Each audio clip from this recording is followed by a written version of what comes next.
Ranking movie villains by aura. Starting with Mr. Infinity Gauntlet himself, I'll do it myself. Thanos. Big purple dude really said genocide but made it efficient. Genocide. But random, dispassionate, fair to rich and poor alike. They called me a madman. Peak aura? The snap? Crazy. Unmatched. Everyone in the theater went silent like they just witnessed a crime. Half the fan base vanished emotionally. But then he starts fumbling. Bro has all the Infinity Stones and still gets pressed by his own glove. Inevitable, but losing a fight to jewelry. And the Gamora manipulation arc? Yeah, that's not villain genius, that's messy. He's dominant but not clean. Huge power, but a hell of a lot of questionable moments. F tier. Now Hannibal Lectar. He doesn't chase you, he invites you to sit down. You will. This man is scary because he's polite. No yelling, no theatrics. Just vibes so calm they mess with you. He'll compliment you, read you completely, then insult you in a way that takes days to process. He is unspeakably ugly to me. Are you thinking about eating him? He made cannibalism feel refined. Whenever feasible, one should always try to eat the root. That's not what audiences want to see in a movie. He doesn't raise his voice. He doesn't need to. You're never sure if you're talking to a genius or about to become an entree. And the wild part, he doesn't look threatening. No scars, no rage. That's what makes him somewhat boring. If charisma were a weapon, Hannibal wouldn't swing it. C tier. Now we've got Voldemort. Voldemort. The noseless nightmare himself. That moment when he's just walking through Hogwarts like it's his backyard and everyone's hiding their wands like kids avoiding eye contact with a substitute teacher. Harry Potter is dead! Yeah, that was aura. He had presence, but then reality kicks in. Because for someone so obsessed with power, he gets cooked by a kid with glasses and a lightning scar, repeatedly. Like at some point, it stops being destiny and starts being a pattern. And the snake thing? Way too much commitment. It crossed from intimidating to oddly personal. Voldemort feels like the villain who starts drama at family dinners and then acts shocked when nobody backs him. Villain? Manners, Woody.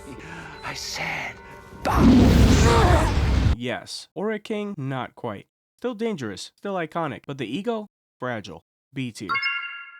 Freddy Krueger is the guy you absolutely do not want showing up in your Nightmares VIP section.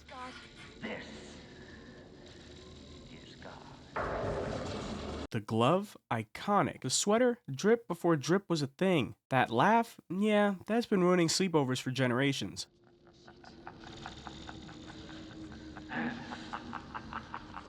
But then he starts talking, joking, Let's get high. laughing.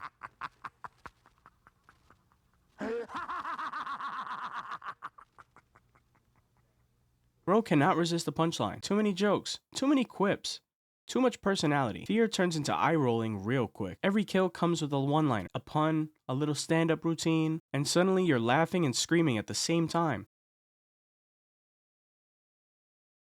Which kind of breaks the fear. He's scary, but he's also annoying. Like a troll who figured out how to hack your subconscious and refuses to log off. B tier. Then we have the Joker. This isn't a villain, this is a social experiment with a face. Ledger's Joker feels like someone who woke up and chose violence but artistically. Like every move is unplanned but somehow perfect. Riding a police car straight off a building like, yeah, let's see what happens.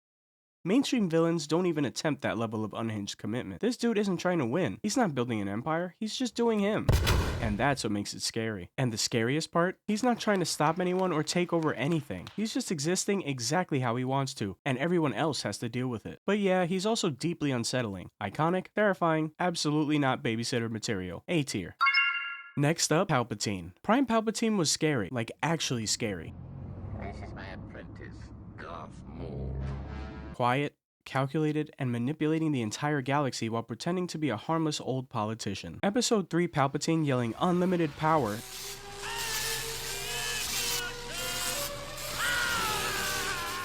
is still elite villain content, but let's talk about the fall off. Episode 9 Palpatine popping out like surprise, I'm alive was rough.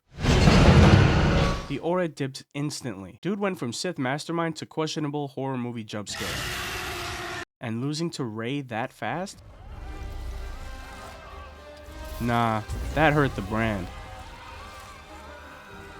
Still iconic, still dangerous, just not untouchable anymore. While he remains a legendary antagonist, his aura is no longer absolute. Prime was god level. The return ruined the mystique. A tier. Agent Smith, the embodiment of corporate hatred given sentience. This man despises humanity like it personally inconvenienced him. Calm voice, dead eyes, absolute contempt. Peak aura is when he stops following the rules. When he breaks free and starts multiplying, infecting everything.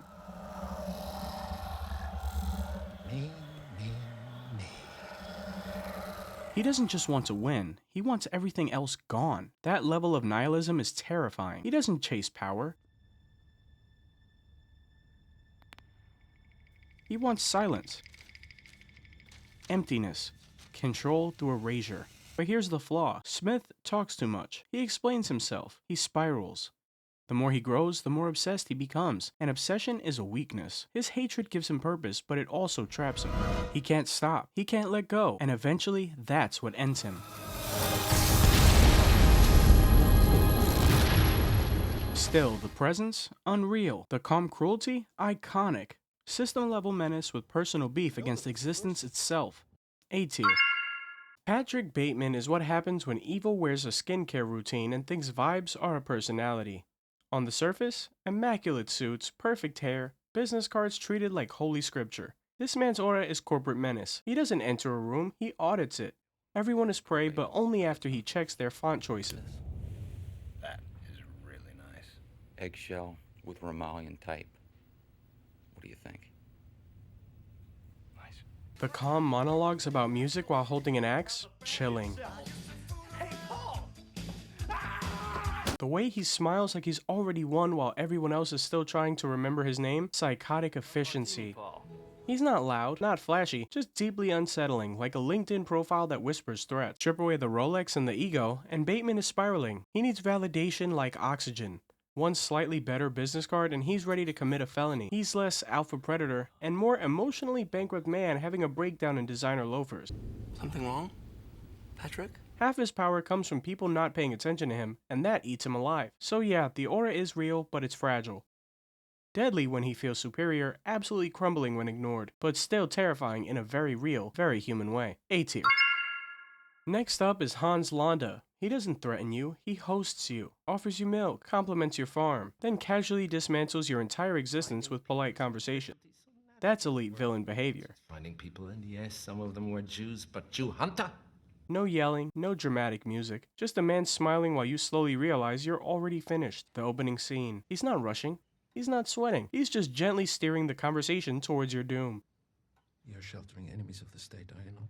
That level of control is terrifying. He enjoys being the smartest person in the room, and he knows he is. But here's the crack in the armor.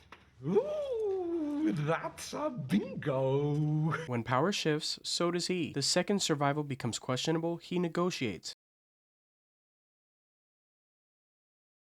Fast. That fearless hunter energy, suddenly very transactional. Still cold, still calculating, but not ride or die evil. S tier.